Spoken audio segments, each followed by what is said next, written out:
Once in a while, a game comes along that just ignores everything else and does what it likes. With a big fat sign around its neck, it shouts, "Look at me, I'm different, take a chance." Rez was that game, and that was 2001. Fast forward 10 years, and we're finally seeing a sequel to that game-changing game with Child of Eden. So check your expectations at the door, as we're cranking up the weird and wonderful with a super review.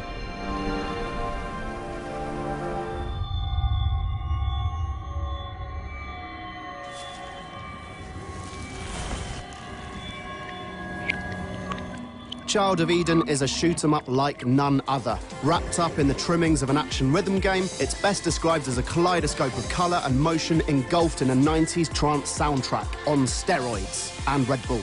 Coming 10 years after the critically acclaimed Rez, Child of Eden plays as a half-sequel, half-spiritual successor to that game's rail-shooting gameplay. Tying its rhythmic action together with a loose story of saving Eden, the artificial intelligence in which Rez took place, the gamer's objective is to save Project Lumi from a virus attack whilst making pretty pictures and cool sounds. You see, at its core, Child of Eden is, like Rez, an experiment in synesthesia, the art of integrating sound, images and touch into one sensory experience. And boy, has it succeeded.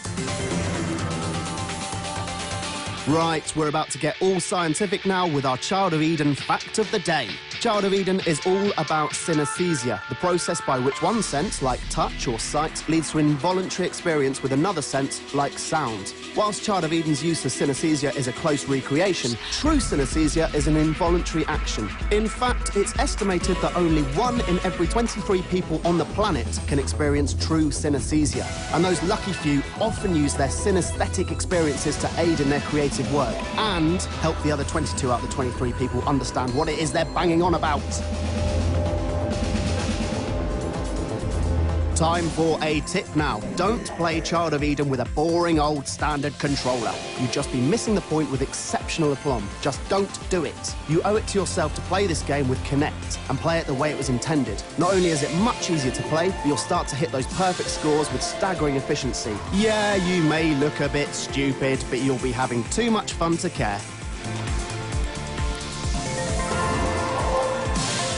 If you're looking for anything remotely like Child of Eden, we're going to point you in the direction of the only game that comes within 100 miles of it, the aforementioned Rez. Fortunately, you won't have to fork out for a second-hand Dreamcast or PlayStation 2, as this classic of the last generation is available on the Xbox Live Arcade. As a precursor for Child of Eden's gameplay, Rez is a fantastic and unique on-rail shooter that pioneered the synesthetic gameplay that Child of Eden proudly wears on its sleeve.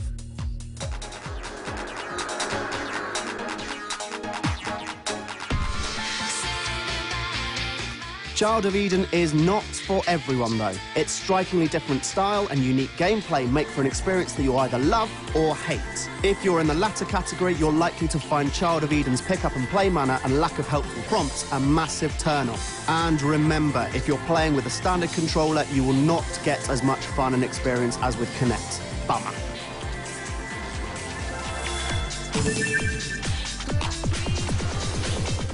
For those of you that fall into the former category, though, you will fall hard for Child of Eden's gorgeous visuals, sumptuous sounds and delicious gameplay. And when it's running on Kinect, the game plays like an absolute joy, with enemies frequently bursting in showers of mad colour and rhythmic drum beats. It really is a thing of beauty. The idea of games as art has never been any closer. And for our money, any game with a giant space whale deserves to be showered with praise from everyone the world over.